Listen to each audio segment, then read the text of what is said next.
Hello students, I am Rutan Dauliya, your NEET chemistry mentor. और students, आज अपन स्टार्ट करने जा रहे हैं आपका next part from the chapter atomic structure. इस पार्ट के अंदर हमें क्या पढ़ना है, हाइड्रोजन स्पेक्ट्रम के बारे में डिस्कशन करना है। एंड होपफुली आपको पता है हाइड्रोजन स्पेक्ट्रम हम लोग ऑलरेडी पहले भी थोड़ा सा डिस्कशन कर चुके हैं, लेकिन सारी ब्रीफिंग जो है आज आपके साथ फिजिकल के पार्ट में होने वाली है। हाइड्रोजन स्पेक्ट्रम के अंदर हम बहुत सारी सीरीज देखेंगे। कौन कौन सी याद आ गए होंगे नाम, लाइमन, बामर, पाशन, इन सब के एनर्जी गैप्स का भी डिस्कशन करेंगे। एक्साइटेशन ऑफ इलेक्ट्रॉन के बारे में भी यहां डिस्कशन किया जाएगा। आज हम पढ़ने वाले हैं इस सेशन में line spectrum of hydrogen. Start करें अपना सेशन, आइए। अब देखिए, सबसे पहले लाइन स्पेक्ट्रम ऑफ हाइड्रोजन में आपको याद रखना है कि जब भी कोई when an electric discharge is pass through a gaseous hydrogen, आपको पहली बात तो याद रखनी है कि ये किस पे अप्लाई होगा, हाइड्रोजन एटम के ऊपर, या फिर आप कह सकते हैं वन इलेक्ट्रॉन स्पीशीज के रिलेटेड में, या फिर आप कह सकते हैं हाइड्रोजन लाइक एटम। ठीक है, इन चीजों पे ये अप्लाई होगा। तो अब हाइड्रोजन लाइक एटम की बात तो करेंगे बाद में, पहले बात करते हैं हम हाइड्रोजन के ऊपर। अब सबसे पहले जब लाइन स्पेक्ट्रम की मैं बात कर रही हूं तो लाइन वर्ड से ये समझ में आ गया होगा कि इंडिकेशंस किस फॉर्म में होंगे, लाइंस के फॉर्म में। ठीक है, लेकिन अब ये स्पेक्ट्रम क्या है, तो पहले 1 to 1 वर्ड समझिए। स्पेक्ट्रम क्या है, spectrum is simply collection of different wavelengths. क्या कहा मैंने, a collection of different wavelength is simply known as what, spectrum. ये लीजिए कैसे, एक सेकंड बता देते हैं। Collection of different wavelength is known as wavelength, sorry spectrum.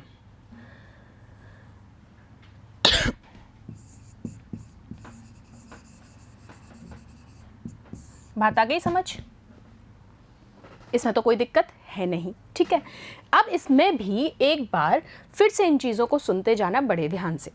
तो देखो क्या कह रही हूं मैं, अब सुनो। When an electric discharge is pass through gaseous hydrogen, the H2 molecule dissociate and the energetically excited hydrogen atoms produced।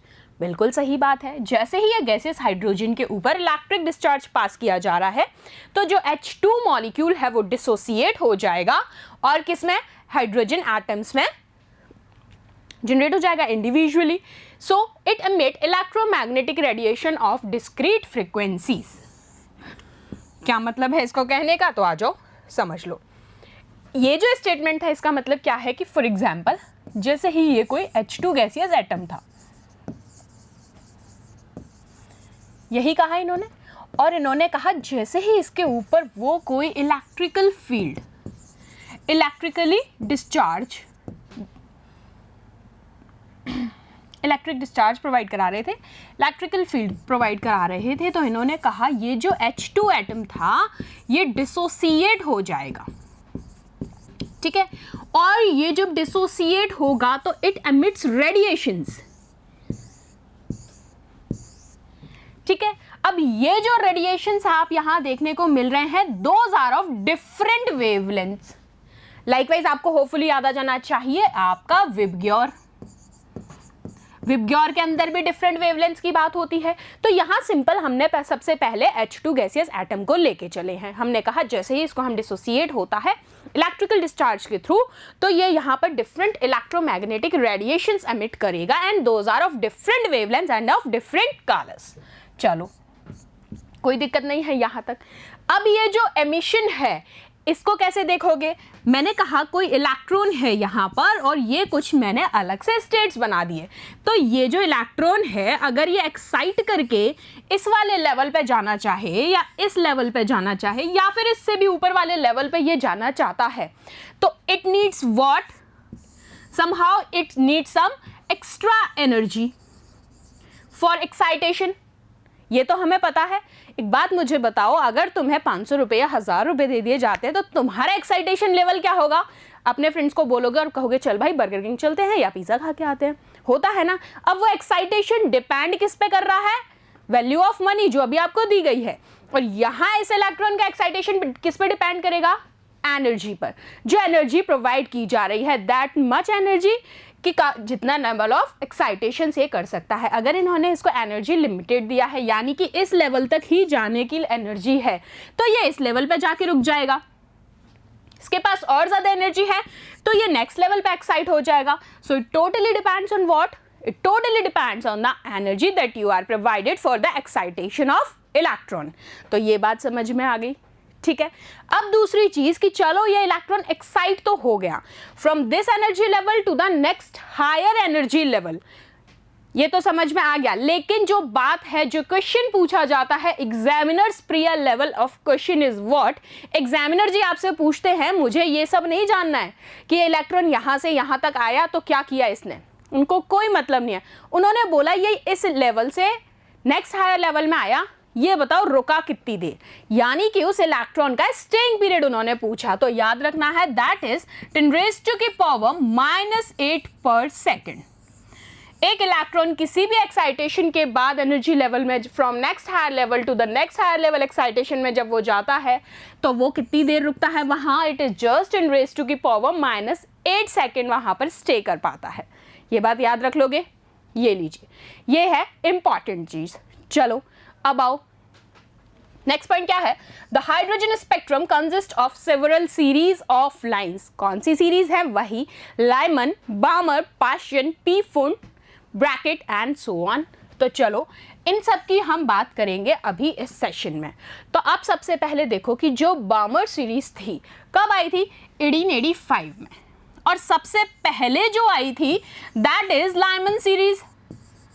अब लाइमन यानी कि झूठा मन, ऐसा है नहीं, मैं सिर्फ नेम को याद करने की ट्रिक बता रही हूँ। झूठे मन वाला बंदा था ये, इसने एक्साइटेशन दिखाया था फर्स्ट एक्साइटेशन लेवल में, और इन्होंने नाम दे दिया कि जब भी कोई एक्साइटेशन फर्स्ट एनर्जी लेवल तक होगा तो उसको कहा जाएगा झूठे मन वाली सीरीज, यानी कि लाइमन सीरीज। चलिए उसके बाद आए मिस्टर बामर, वो कब? 1885 में। उन्होंने क्या कहा? उन्होंने कहा कि जो स्पेक्ट्रल लाइंस एक्सप्रेस होती हैं वो वेव नंबर के फॉर्म में एक्सप्रेस होती हैं। What they said? वो कह रहे हैं कि जो स्पेक्ट्रल लाइंस जनरेट होती हैं, और वो स्पेक्ट्रल लाइंस क्यों जनरेट होती हैं? जब इलेक्ट्रॉन आपका एक्साइट करता है from next energy level to the excited higher energy level, तो उनको हम रिप्रेजेंट करते हैं बाय द वेव नंबर, और उसको आप किससे इंडिकेट करते हैं? Small n। ठीक है, तो आपने कहा then the visible lines of the hydrogen spectrum obey some formula. उस दौरान आपको एक फॉर्मूले का जनरेशन होता है, एंड व्हाट इट इज। तो देखिए यहाँ इसका फॉर्मुलेशन क्या है? That is nu bar is equals to 109.677 whole multiplication with 1/2 square minus 1/n square, और इसका जो यूनिट टर्म है वो क्या है? Centimetre inverse. अब आपको ये जानना चाहिए कि ये जो फॉर्मुलेशन है ये कहाँ से आई थी। तो ये एक जनाब आए थे जिनका नाम था रिडबर्ग। उन्होंने अपने ही नाम से इसको एक कांस्टेंट दे दिया, ये लीजिए। तो क्या कहा गया इसको? Rydberg constant. और उनका फॉर्मुलेशन क्या था? Nu bar is equals to 1/λ, जिसको हम क्या लिखते थे फर्दर इलेबोरेट करके? rz square 1/n1 square minus 1/n2 square. तो यहाँ से ये आपको फ्रिक्वेंसी की बात हुई थी। तो कौन थे वो जनाब? रिडबर्ग जी। अब ये जो r है, क्वेश्चन यहाँ से भी बनता है, तो सुनिए, ये जो r है इसकी वैल्यू क्या है? 1.09 इंटू 10⁻⁵, या फिर मैं इसको अप्रॉक्सली लिख सकती हूँ 10⁻⁵ सेंटीमीटर इनवर्स। तो बात समझ में आई कि हम इसको कैसे फॉर्मुलेट कर रहे हैं होल ओवर। हमारी ये वैल्यू थी that is nu bar is equals to 109.677। ये हमें न्यूमेरिकल पार्ट में यूज करना है exactly same, 1/2 square minus 1/n square. और यहाँ से ये फॉर्मूला आया कहाँ से था? रिडबर्ग जी ने दिया था इस फॉर्मूले को, और अपने नाम से एक कांस्टेंट दिया था जिसका नाम था रिडबर्ग कांस्टेंट। अब आप कहेंगे कि मैम इन सब चीज़ों को हमने यूज़ तो किया है, लेकिन इन सब चीज़ों का यूज़ हमारा था कहाँ? तो हम स्पेक्ट्रल लाइंस डिस्कस कर रहे हैं, और स्पेक्ट्रल लाइंस में ही ये पार्ट है। So now come back to again to the Balmer series. तो अब सुनिए, यहाँ पर जो n है वो क्या है? Here n is an integer that is equal to और ग्रेटर देन व्हाट? 3। इसका मतलब क्या मैं इसको ये कह सकती हूँ? n must be equals to 3, 4, 5 and so on. 3 से कम नहीं होगा, या तो 3 या फिर 3 से ज़्यादा होगा। तो इन स्पेक्ट्रल लाइंस को अब हम 1 to 1 डिस्कस कर रहे हैं। तो चलिए नेक्स्ट देखते हैं। सबसे पहले ये देखो, जो मैंने अभी एमिशन वाली बात आपको बताई। एमिशन मैंने बोला कि ये कोई वाइट लाइट सोर्स है, यहाँ जो है आपका एब्जॉर्बिंग सैंपल है जिसमें पता चलता है कि ये सोर्स किसकी है, आपने सैंपल में लिया क्या है। अब जैसा कि मैंने बात की H2 गैसियस एटम की, तो फॉर एग्जांपल यहाँ ये H2 गैसियस एटम है। जैसे ही ये प्रिज्म से पास कर रहा है, हमने एक इलेक्ट्रिक डिस्चार्ज के थ्रू यहाँ या फिर लाइट सोर्स के थ्रू, तो मैंने कहा कि इस प्रिज्म से आपको नंबर ऑफ रिफ्लेक्शंस देखने को मिल रहे हैं C, और ये नंबर ऑफ रिफ्लेक्शंस आप किससे आइडेंटिफाई कर पा रहे हैं, बाय दिस डिटेक्टर। बात समझ में आ गई। अब आप ये देखिए, जैसे ही ये जो व्हाइट लाइट सोर्स थी, जब तक ये यहां जा रही थी, this is of single coloured variation. जैसे ही ये इस प्रिज्म से टकरा के बाहर निकलती है, सीधा मल्टीपल वेरिएशंस ऑफ कलर। देखिए, इसी चीज को आपने कहा कि एब्जॉर्प्शन स्पेक्ट्रम के अंदर वेवलेंथ जो है वो इंक्रीज होती है। What I said, I repeat it again. Please listen it very carefully. I said कि absorption spectrum के अंदर wavelength जो है वो आपकी increase होती है। लेकिन अगर इसी चीज की जगह मैं आपसे emission spectrum में पूछ लेती हूँ, तो क्या होगा? अब हमारा दिमाग चलेगा, मैम absorption में अगर increase हो रही है तो emission में decrease होगी। बिल्कुल भी नहीं। In both the cases, wavelength is increases. बात समझ में आई? क्योंकि यहाँ आप बात करेंगे नॉर्मल वाइट लाइट सोर्स से, यहाँ आप बात कर रहे हैं एक्साइटेड सैंपल की, यानी कि हमारा इलेक्ट्रॉन जो है वो एक्साइट कर गया है नेक्स्ट हायर लेवल में। That means it has some extra amount of energies. जैसे ही वो एमिट करेगा तो somehow it also emits some more radiation in the form of colours, जिसको आप कह रहे हैं so that the increasing wavelength, emission spectrum या फिर absorption spectrum, in both the cases wavelength is increases. Clear है बात? चलिए next देखिए, the series of lines जो इस फॉर्मूले से डिस्क्राइब हुई थी, those are Balmer series, जो हमने अभी फॉर्मूला पढ़ा। अब the Balmer series of line are the only lines in the hydrogen spectrum which appear in the visible region. बिल्कुल, that is the must condition कि जो Balmer series की lines होती हैं ये विजिबल रीजन की होती हैं। बिल्कुल क्वेश्चन पूछा जाता है और पूछा जा चुका है बेटा बहुत बार, so this is very important. Clear? चलिए नेक्स्ट देखते हैं। A Swedish spectroscopist Johannes Rydberg, अभी मैंने इनकी बात की, एक था निक जॉन्स, एक है जॉन्स रेडबर्ग। निक जॉन्स ने क्या किया? प्रियंका चोपड़ा जी से शादी, और हमारे रेडबर्ग जी ने किससे शादी की? शादियां तो नहीं की, इन्होंने स्पेक्ट्रल लाइंस जनरेट कर दी। तो इन्होंने काम ज़्यादा अच्छा किया, तो इसीलिए इनको हम पढ़ रहे हैं, उनको हम सिर्फ देख रहे हैं और सुन रहे हैं। कोई फॉलोअप करना इतना नहीं पसंद करता। चलिए वो बातें सेकेंडरी हैं, हमें फिर से किसी कंट्रोवर्सी में नहीं आना है, हमें फिर से वो सब चीज़ें नहीं करनी है। कल सलमान खान, आज प्रियंका जी। तो चलो, the Swedish spectroscopy mister Johannes Rydberg noted that all the series of lines in the hydrogen spectrum could be described by following expression. What's the expression? ये लो, सेम एक्सप्रेशन। वहाँ क्या था? d स्क्वायर, यहाँ क्या है? n1 square minus n2 square. क्या मैंने यही फॉर्मूला भी तुमको बताया? जहाँ आपने कहा n1 हमारा ये है और n2 क्या है? n1 plus this on. चलो, अब ये जो वैल्यू है इसको कहा जाता है Rydberg कांस्टेंट फॉर हाइड्रोजन। अभी यही बताई थी या नहीं, लिखी थी या नहीं?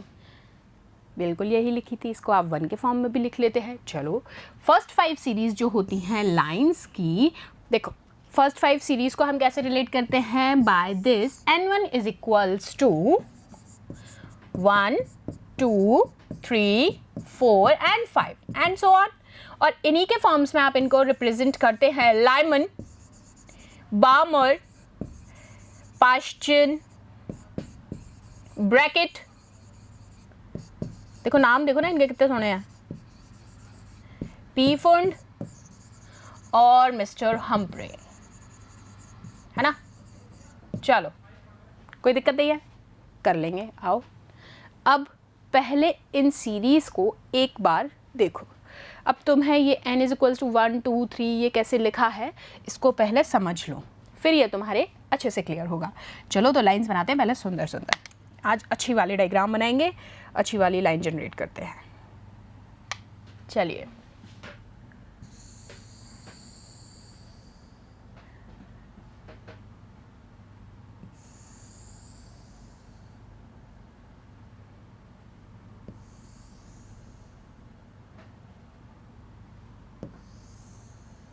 अच्छे से समझना, मेरे साथ साथ ड्रॉ कर लो क्योंकि बहुत काम की चीज़ बता रही हूँ, ठीक है।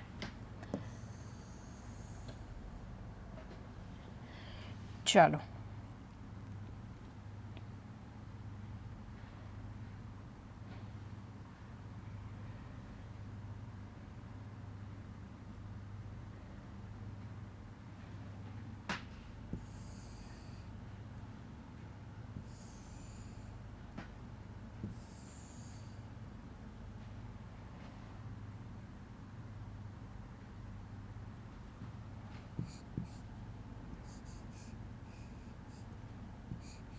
बना रहे हो ना, अभी तो देखो सिंपल डायग्राम है, जल्दी से बना लो, फिर जैसे ही मैं इसका डिस्क्रिप्शन शुरू करूँगी कंफ्यूज नहीं होना है, ठीक है। तो सबसे पहले क्या है, 1 to 1 लिख देते हैं, n = 1, n = 2, n = 3, n = 4, n = 5, n = infinite. कोई दिक्कत नहीं है। अब यहाँ से हम लिख लेते हैं क्या, इनकी E bye electron volt values. फिर ये दूसरी वाली क्या हो जाएगी, -3.42, फिर देन -1.51, देन 4042, बात एक ही है, इतना डिफरेंस नहीं है, -0.35, देन दिस इज n = 5 पे आके क्या हो जाएगी, दिस इज 0.85, 0.54 और 0, ये लो, ये लिख ली, ठीक है। अब मेरी बात सुनना ध्यान से, those R E electron volt में आप इसको काउंट करते हैं। अब देखो, अब जो मैं बात बताने जा रही हूँ, जो अभी तुमने ये देखा, ये लाइमन बामर की 1, 2, 3 ये सब क्या है, तो अब ये समझना बड़े ध्यान से। तो आप क्या कहेंगे कि अगर बात हो रही है N1 स्टेट की, यानी कि अगर कोई भी एनर्जी लेवल, एक दूसरा कलर चलो इसमें समझ में आ जाएगा, कोई भी एनर्जी लेवल यहाँ से अगर 1 में आ रहा है, जैसे ये यहाँ से यहाँ आया, 2 वाला यहाँ आया, 3 वाला यहाँ आता है, 4 वाला भी यहाँ आता है, मैंने कहा अगर वो 1 में आके स्टॉप कर रहे हैं तो this series is known as Lyman series. समझ गए बात? और क्या कहोगे इसको, यहाँ n1 = 1 होगा और n2 = क्या होगा, 2, 3, 4 एंड सो ऑन। अब इसी की तरह अगर तुम कहते हो कि तुम्हारे पास जो सेकंड वाला है अगर n2 में आके स्टॉप होता है, इलेक्ट्रॉन जो है वो कहीं से भी आ रहा है, चाहे इनफाइनाइट से आ रहा है, और वो सेकंड लेवल पे आके रुकता है, तो आप उसको क्या कहेंगे, बामर सीरीज। समझ रहे हो मेरी बात?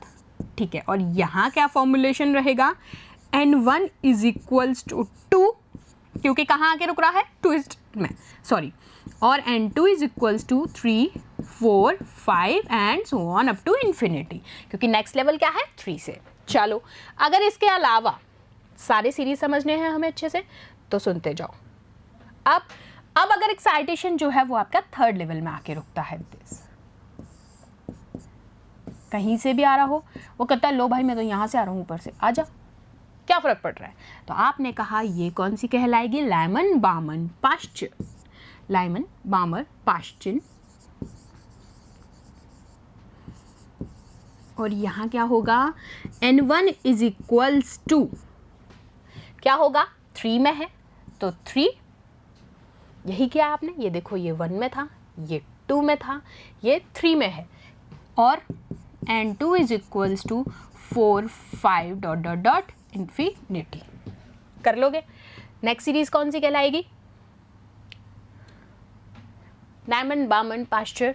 अब ब्रैकेट यानी कि 4th में आएगा, लो एक्साइटेशन,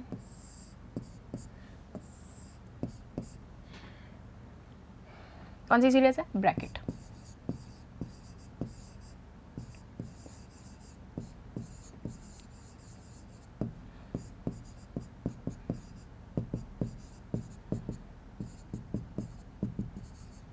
कर लोगे? Then Lyman बामर Pasteur bracket P fund, कर लें तो क्या हो गई ये लाइमन बामर पाश्चर ब्रैकेट पीफोन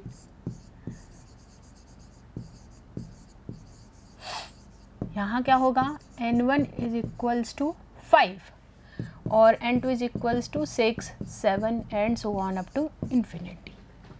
कर सकते हैं, कोई दिक्कत नहीं है। तो हमने पांचों पढ़ ली। इसके बाद एक और होती है जो कहलाती है हम्प्रे।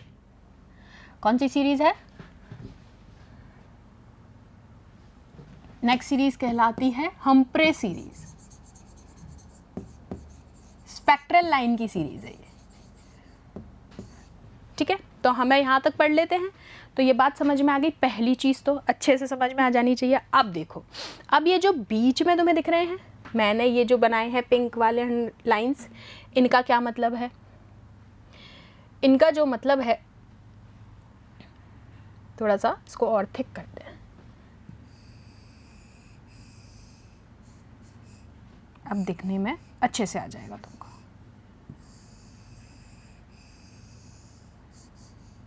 ये लो, अब देखो ये बात तो तुम्हें समझ में आ गई। अब एग्जामिनर पूछ ले तुम फटाफट से बता दोगे। अब इसके अलावा एग्जामिनर एक और चीज़ पूछते हैं तुमसे, वो क्या है? वो ये पूछते हैं कि अगर यहाँ तक आ गया, इनके बीच का भी एनर्जी गैप क्या होगा? तो पता होना चाहिए। आप इसको आराम से सॉल्व कर सकते हो। कैसे सॉल्व करोगे? इस लेवल से इस लेवल तक की बात हो रही है, यानी कि n1 से लेके n2 तक की बात हो रही है। तो क्या कर दोगे? सिंपल सा 13.59 माइनस 3.42 सॉल्व कर लो। क्या आ गया? 10.2 इलेक्ट्रॉन वोल्ट। ठीक है, ऐसे ही इससे ये वाला सेकंड, इस लेवल से और इस लेवल तक की बात हो रही है। तो किस में से? इसमें से इसको माइनस कर दो तो क्या आ गया? 12.2 इलेक्ट्रॉन वोल्ट। अब मैंने एक और बताया है, थर्ड लेवल की पूछ ले, फोर्थ की पूछ ले, फिफ्थ की पूछ ले, किसी की भी पूछ ले, तुम्हें दिक्कत नहीं आएगी। थर्ड में निकाल लो। लो, ये आ गया 12.75 इलेक्ट्रॉन वोल्ट। सॉल्व करने हैं।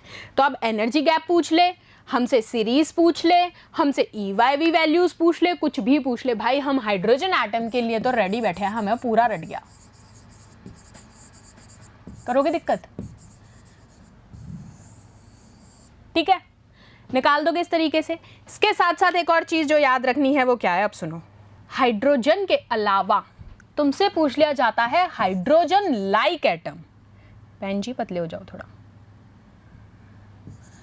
हाइड्रोजन लाइक एटम यानी कौन हो सकते हैं?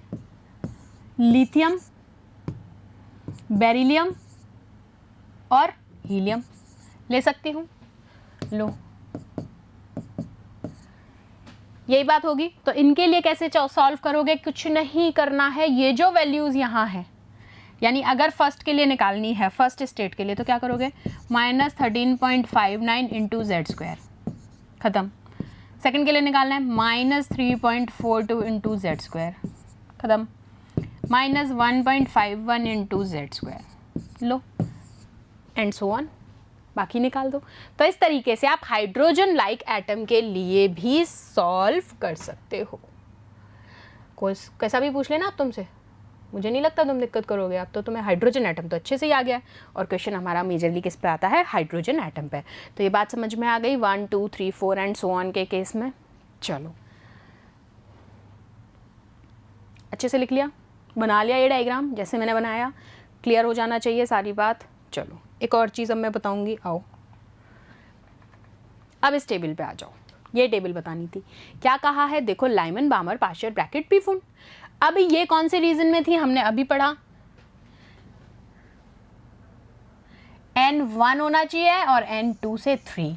कौन सा स्पेक्ट्रल रीजन कहलाएगा? Ultraviolet. देन बामर की बात करें तो N1 is equals to 2 and N2 is equals to 3, 4. Reason is visible. 3, 4 and 5, reason is infrared. Again 5, 6 and 4 infrared, and in the 5 this is again infrared. तो बात समझ में आ गई। लेकिन ये जो इंफ्रारेड है, this is far infrared. Clear? यहाँ तक अब मुझे नहीं लगता कि दिक्कत करोगे किसी भी तरीके की। अब मैंने ये बात बाद में क्यों समझाई, क्योंकि तुम्हें ये समझ में तभी आता जब पहले तुमने ये चीज़ समझी कि हाँ भाई N1 कब कहा जा रहा है, 2 कब कहा जा रहा है, 3 कब कहा जा रहा है, क्या एनर्जी गैप्स हैं, और सारी की सारी सीरीज़ लिखना अब तुम्हें आ गई हाइड्रोजन एटम की। तो चलो अब ये बात क्लियर हो गई। यहाँ से एक और चीज़ याद रखना कि ये जो है N1 जो है वो क्या है, लोअर एनर्जी लेवल्स हैं, और ये हायर वाले, बस ठीक है। इसके बाद एक हम्प्रे और होता है, तो वो तो तुम्हें पता ही है। और याद रखने का तरीका बताऊं, आओ कैसे याद रखोगे।